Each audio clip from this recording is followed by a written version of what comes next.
Ada beberapa jurnal juga menyatakan bahwa karena ada obesitas itu terjadi peradangan yang kronis ya, yang waktunya lama itu bisa menjadi penyebab terjadinya kanker.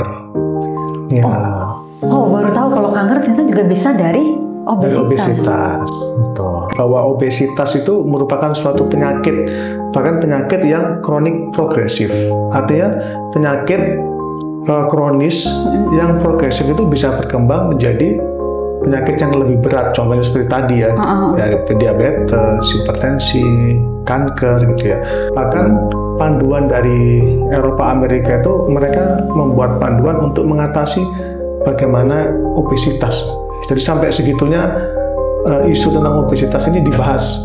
Sampai ada badan sendiri yang membahas panduan untuk bagaimana caranya menurunkan atau memperbaiki obesitas. Nah, rentannya yang paling rentan nih, penyakit apa aja tuh dok? Kalau kita udah dinyatakan berita obesitas gitu.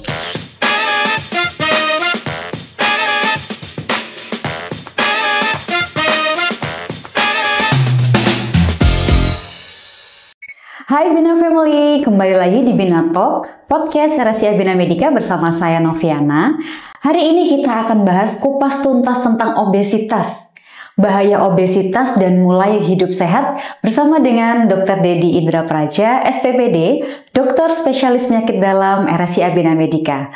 Halo dokter, apa kabar dok? Halo. Boleh dong kenalan dengan Bina Family dok? Baik. Halo teman-teman Bina Family semuanya. Saya Dr. Dedi Indra Praja, spesialis penyakit dalam yang berpraktek di RSCA Bina Medica. Salam kenal semuanya.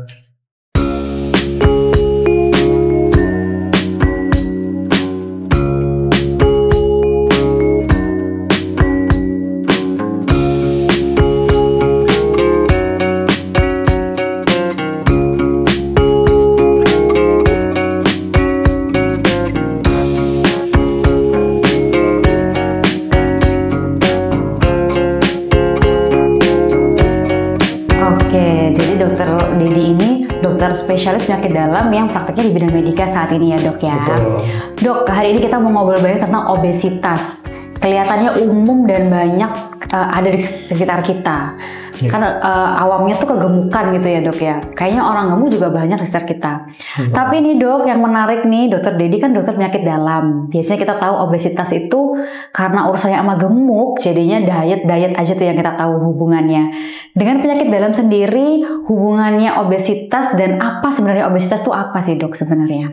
Iya, baik. Jadi memang obesitas itu secara pengertian ya, secara istilah obesitas itu adalah penumpukan lemak ya di bagian tubuh akibat dari ketidakseimbangan energi yang masuk dengan energi yang keluar. Khususnya energi yang kita dapatkan dari makanan ya. Nah, sedangkan energi keluar ini contohnya aktivitas olahraga. Nah, jika kita tidak seimbang ya antara energi yang masuk, pola makan ya, kemudian kita kurang olahraga, maka terjadi ketidakseimbangan. Itulah yang menyebabkan penumpukan lemak. Di samping adanya faktor-faktor genetik ya, itu juga bisa mempengaruhi seperti itu. Oh, jadi obesitas atau gemuk itu bisa karena keturunan? Betul juga, ada faktor genetik juga. Ada salah satu yang mempengaruhi ya faktor itu ya? Iya, betul. Terus kalau ngomongin obesitas nih, saya mau nanya tentang ciri-cirinya awalnya. Yang pertama udah pasti kita lihat kan size tubuh lebih besar daripada yang lainnya. Selain itu apa tuh dok? Apa jangan-jangan karena merasa ya sama-sama aja kayaknya memang posturku memang begini gitu. Apakah ada ciri-ciri khusus nih dok yang bisa kita ketahui kalau kita ternyata obesitas? Iya, sebenarnya obesitas itu kan kalau kita melihat itu dimasukkan dalam kriteria indeks massa tubuh ya, yang mungkin nanti kita bahas juga di pertanyaan selanjutnya ya. Nah, tetapi obesitas sendiri itu bisa kita melihat dari seseorang itu mengalami obesitas. Contohnya mungkin ya seperti yang dibilang oleh Kanovi tadi ya, jadi ada penampakan gemuk ya, dan ciri-ciri yang lain. Mungkin orang dengan obesitas mudah lelah, ya. Kemudian sering berkeringat, ya. Kemudian kalau tidur nih seringnya ngorok ya. Nah itu obesitas tuh sering tuh tidurnya ngorok ya, sampai namanya sleep apnea ya, OSA. Nah obstructive sleep apnea itu biasanya terjadi kalau seseorang itu udah obesitas ya, berat, dia tertidur, kadang-kadang waktu tidur nafasnya tiba-tiba berhenti. Nah, itu OSA itu. Yang ini biasanya ngorok terus suka gitu ya, Dok, ya. Betul, ngorok tiba-tiba klop, ngoroknya berhenti. Nah, itu. Waduh, bahaya juga ya, Dok, ya. Ya betul, karena OSA ini juga dihubungkan dengan penyakit-penyakit kronis ya, seperti diabetes, hipertensi, jantung, seperti itu. Oh, jadi obesitas tuh arahnya kelihatannya sepele ya, Dok, cuma ngorok doang gitu ya. Berat badan tubuh yang berlebihan atau terlihat lebih besar daripada yang lainnya gitu. Tapi ini juga berhubungan dengan penyakit yang lainnya. Nah, rentannya yang paling rentan nih, penyakit apa aja tuh, Dok? Kalau kita udah ternyata dinyatakan menderita obesitas gitu. Iya. Jadi kalau misalnya kita sudah dinyatakan obesitas oleh dokter ya, obesitas itu bisa obesitas secara umum ya, dan juga obesitas sentral, yang mana orang itu kelihatan kurus, kelihatan badannya bagus, tetapi perutnya buncit. Nah, itu juga masuk obesitas, tapi yang obesitas sentral. Dan itu bisa terjadi pada siapa saja. Nah, kemudian apa sih komplikasi gitu ya, atau apa efek buruk dari obesitas?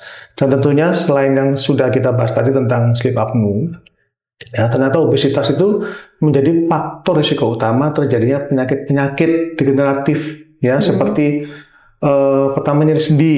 Kadang-kadang mereka yang terkena obesitas, yang punya obesitas itu sendi-sendinya sering mengalami nyeri ya, terutama sendi-sendi yang menopang berat badan, kaki, karena kaki, tumit, lutut, ya, panggul. Nah, itu bisa terkena peradangan sendi. Kemudian penyakit yang lain yang bisa disebabkan karena obesitas itu bisa memicu terjadinya diabetes ya, atau penyakit gula, kemudian penyakit hipertensi, penyakit kolesterol ya, penyakit jantung. Bahkan penelitian menunjukkan mereka yang obesitas itu bisa terkena resikonya 2 kali lipat dibandingkan mereka yang tidak obesitas. Kemudian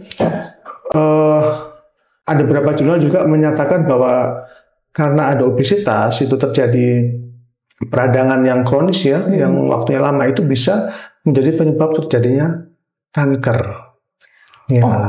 Baru tahu kalau kanker ternyata juga bisa dari obesitas. Betul. Kanker baik organ-organ dalam ataupun kayak tulang atau yang lain-lainnya, Kak, Dok? Atau ada kanker mengarah ke kanker tertentu?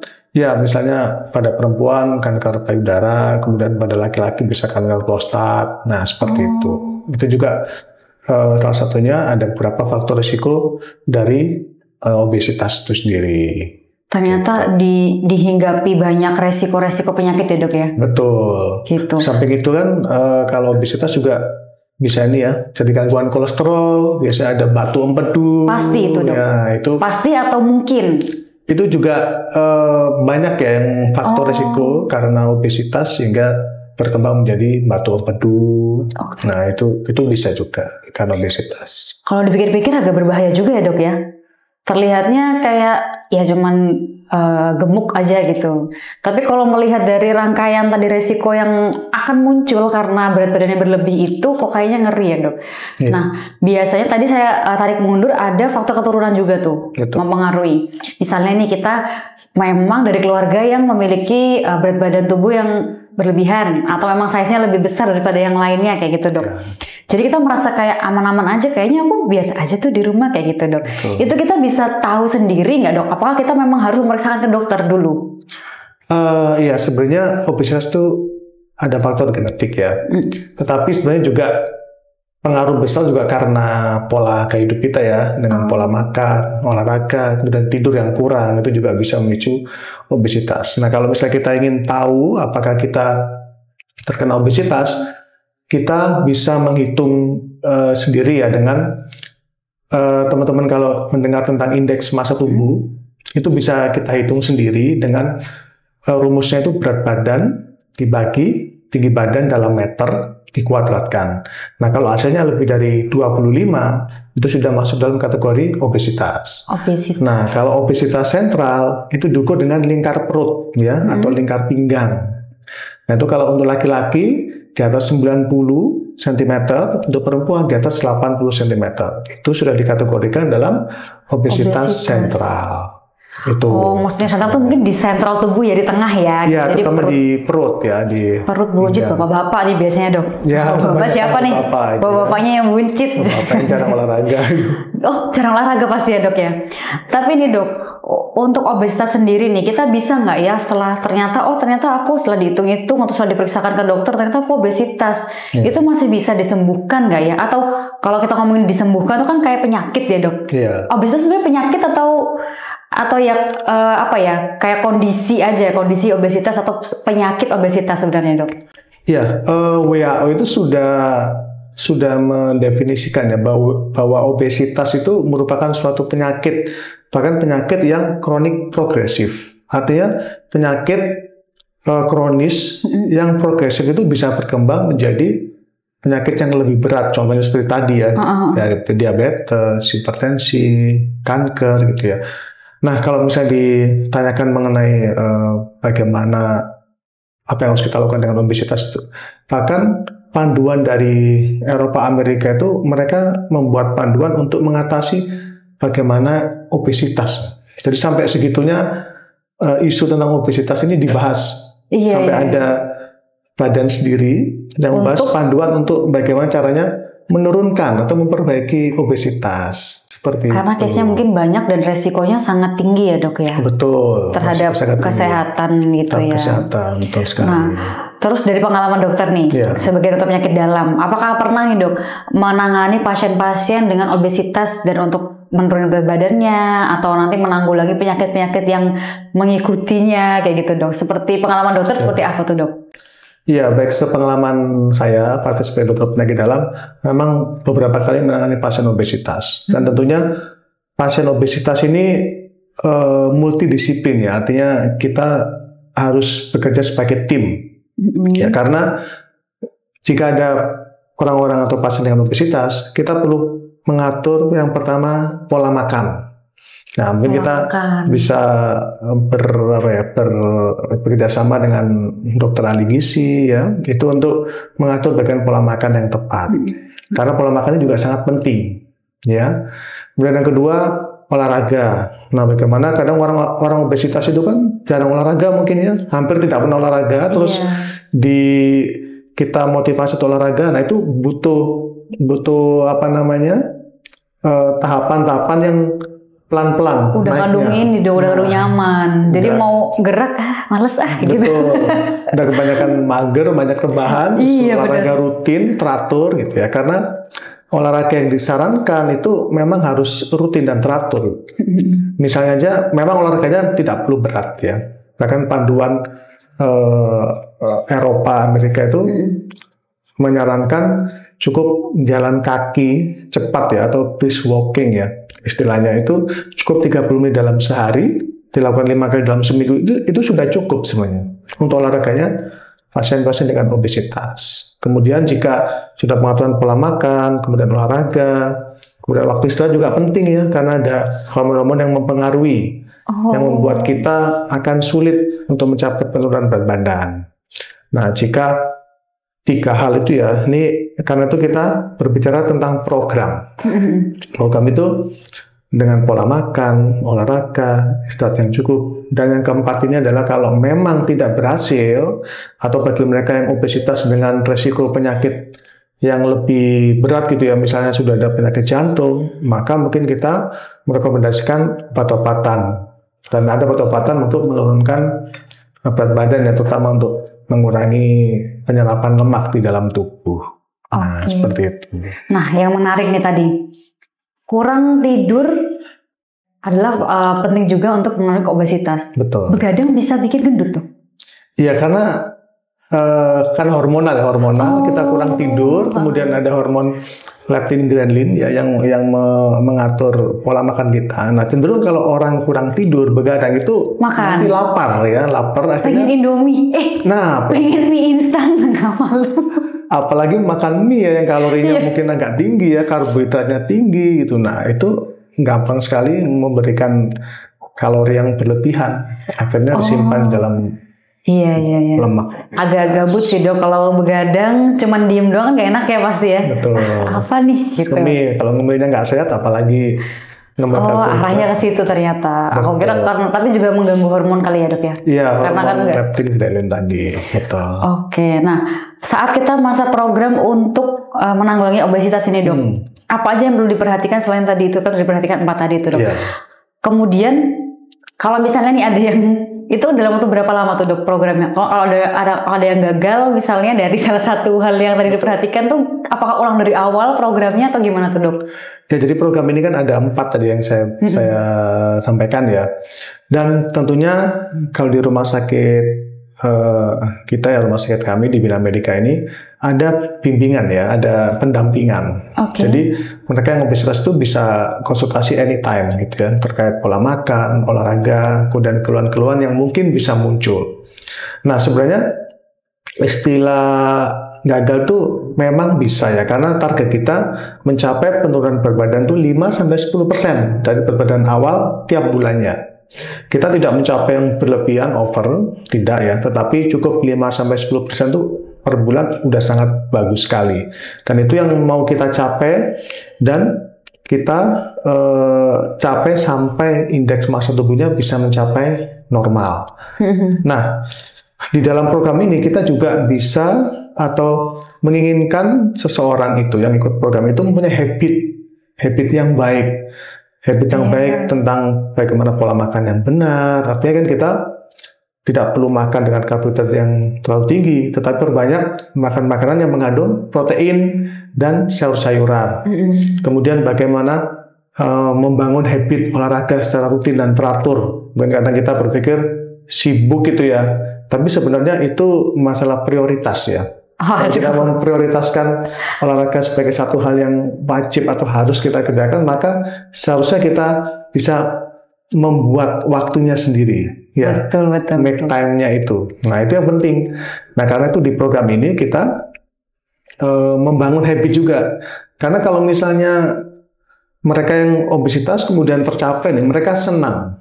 Nah, yang sulit itu juga mempertahankan maintenance-nya ya dok ya. Iya, karena itu kalau misalnya kita nggak membentuk habit ya dari awal, maka nanti bisa kembali lagi seperti yoyo. Terlena lagi ya dok ya. Terlena lagi, makanya nggak dijaga, tidurnya nggak teratur, akhirnya untuk bisa gemuk lagi, dan itu sangat mungkin gitu. Udah kurus lagi, santai aja kayak biasanya. Iya, betul. Mungkin gitu ya dok ya. Iya. Nah, untuk kita ini sekarang nih dok, mungkin ada pendengar kita nih yang merasakan apakah aku obesitas atau enggak, kapan waktu yang terbaik untuk memulai program itu tuh dok? Baik yang memang merasa dirinya obesitas atau yang kayaknya aku gendut tapi kayak nggak obesitas deh, gendut aja gitu tapi berlebihan gitu. Itu kapan waktu terbaik untuk kita bisa mulai itu tuh dok? Ya karena kita kembali lagi ya bahwa obesitas ini kan suatu penyakit ya. Jadi tidak ada istilah obesitas sehat, itu tidak ada gitu. Karena WHO sudah jelas mengatakan bahwa obesitas ini suatu penyakit. Sehingga kalau ini suatu penyakit berarti harus ditangani supaya bisa jadi baik. Nah, kapan waktu yang tepat? Pertama, kalau memang kita curiga kita mengalami obesitas atau mungkin perut kita buncit gitu ya. Nah, itu sebaiknya mungkin memang harus konsultasi ya, khususnya ke dokter penyakit dalam. Sebaiknya memang harus muhasabah diri Anda ya dok. Kalau betul, udah mulai. harus waspada dulu. Karena seperti yang saya bilang tadi, ada faktor resiko diabetes, jantung, hipertensi, kanker. Nah, itu akibat dari obesitas itu sendiri. Sehingga sejak dini kalau kita sudah menyadari bahwa kita mungkin ada obesitas, bahkan obesitas sentral, maka segera konsultasi. Nah, nanti dari konsultasi itulah ditentukan ini programnya bagaimana, karena tidak semua orang obesitas itu memerlukan obat-obatan. Mungkin cukup dengan pengaturan pola makan dan olahraga, istirahat yang cukup, itu bisa berhasil. Dan nggak sedikit juga yang berhasil hanya dengan mengubah pola hidup gitu. Pola hidupnya, lifestyle-nya dia seperti itu. Oke, gitu. Oh, jadi bisa juga ternyata buncit itu bukan karena orang suka bilang gini dok. Ya nanti kalau sudah bapak-bapak emang biasa tuh jadi buncit gitu. Ternyata itu penyakit loh ya. Hati-hati nih bapak-bapak dan ibu-ibu nih, suami-suaminya hati-hati nih. Betul. Nah, tapi kadang nih dok, kita kalau obesitas nih, apalagi yang sentral ya kalau kita lihat, karena kan postur tubuhnya tuh nggak segendut. Kalau kita bayangan obesitas yang sampai gak bisa bangun dari tempat tidur, bisa kayak gitu. Kalau yang sentral itu kan cuman perutnya tiba-tiba lebih buncit aja gitu. Tapi kadang kalau dicek kolesterol, dicek gula darah itu masih normal-normal aja. Gitu. Nah itu tapi ada ya dok ya kayak gitu. Apakah itu anomali atau memang mungkin belum? Iya, biasanya fase-fase awal mereka mempunyai obesitas sentral itu memang labnya bisa normal ya. Lab itu misalnya dicekkan gulanya, cek kolesterolnya. Tetapi pada masanya atau sudah berlangsung lama itu bisa mengganggu poin-poin lab-labnya tadi. Karena misalnya obesitas sentral itu berbahaya juga ya. Dan itu sangat dihubungkan dengan terjadinya resistensi insulin yang menyebabkan penyakit diabetes juga. Itu obesitas sentral. Bahkan tidak obesitas secara umum ya. Dan itu bisa menyebabkan itu tadi ya, gangguan kolesterol, diabetes, hipertensi. Fase-fase awal mungkin normal semua, tetapi jika dibiarkan, ya bisa itu akan meningkatkan resikonya. Meningkatkan resiko. Kan lebih baik kita mencegah ya daripada mengobati. Karena kalau sudah kita didiagnosis penyakit itu pengobatannya ya, mungkin agak butuh waktu, susah dan lain sebagainya. Lebih baik mencegah sebelum sakit. Betul sekali. Jadi jangan dibayangkan kalau obesitas sudah pasti berukuran super besar ya. Bisa jadi cuman buncit doang itu juga bisa jadi. Jadi tetap harus menjaga pola hidup, pola makan, dan juga tadi mengurangi begadang, ya dok ya. Iya betul. Kata Bang Roma bener berarti dok. Ya. Kata Bang Roma bener berarti ya lagunya ya. Oh Bang Roma Irama ya. Iya. Betul. Begadang jangan begadang ya. Kirain mau nyanyi dok. Oke. Oke dok, sebelum kita, kayaknya udah banyak banget tadi yang kita obrolin dan menarik banget nih dok. Untuk semua pasien-pasien dokter nih, atau mungkin untuk pendengar kita, apa nih dok tipsnya untuk bukan mencegah sih ya, untuk menjaga diri kita agar tetap fit, agar tidak sampai kita nanti ke fase obesitas itu tadi gitu. Ada tips kah dok? Ya, baik. Yang terpenting kita harus mengetahui, paham, sadar ya bahwa obesitas ini merupakan suatu penyakit yang harus diobati. Nah, pengobatan obesitas itu tidak selalu memerlukan obat-obatan, tetapi dengan perubahan gaya hidup, seperti pengaturan pola makan yang baik, olahraga yang rutin yang teratur, istirahat yang cukup. Nah, jika tidak berhasil dengan mungkin tips sederhana tadi ya, maka memang harus wajib konsultasi dengan dokter untuk menjalankan program secara holistik dalam menangani obesitas. Itu yang bisa saya sampaikan. Oke, terima kasih dok. Jadi gitu ya, Bina Family. Kalau tidak bisa melakukan keempat-empatnya tadi, udah olahraga teratur, udah makan juga dijaga, tidurnya juga cukup, istirahatnya. Tapi masih nih ternyata berat badannya nggak turun-turun, atau makannya masih nggak teratur, masih suka ngemil-ngemil yang aneh-aneh gitu. Segera periksakan diri Anda, ketemu Dokter Dedi di Bina Medica ya dok ya. Dokter Dedi ada terus di sini kan dok setiap hari? Ya, ada jadwal praktek saya, nanti bisa ada di aplikasi Bina Medica. Dokter Dedi ada di RSCA Bina Medica setiap hari. Silahkan dicek di aplikasi Bina Medica atau follow Instagram kita @RSCA Bina Medica. Dokter Dedi Instagramnya apa dok? Boleh di follow nggak sama pendengar kita? Boleh ya. Mungkin Bina Family dan teman-teman semuanya bisa follow akun Instagram saya di @drdediindra. Ya, itu Instagram saya @drdediindra, dan TikTok juga sama. Di situ saya juga rutin berbagi edukasi tentang penyakit, khususnya di bidang penyakit dalam. Betul sekali. Jadi bisa menemui Dokter Dedi di RSCA Bina Medica dan di Instagram @bina medica dan juga Dokter Dedi Indah Praja. Terima kasih dok, bincang-bincangnya hari ini banyak sekali yang kita dapatkan. Semoga nanti pendengar-pendengar kita tidak sampai obesitas ya dok, tetap sehat. Seperti Dokter Dedi ini fit banget. Siap. Terima kasih dok. Sampai jumpa di podcast selanjutnya ya dok ya. Sama-sama. Terima kasih Bina Family. Sampai jumpa di podcast selanjutnya, di Bina Talk selanjutnya. Dadah.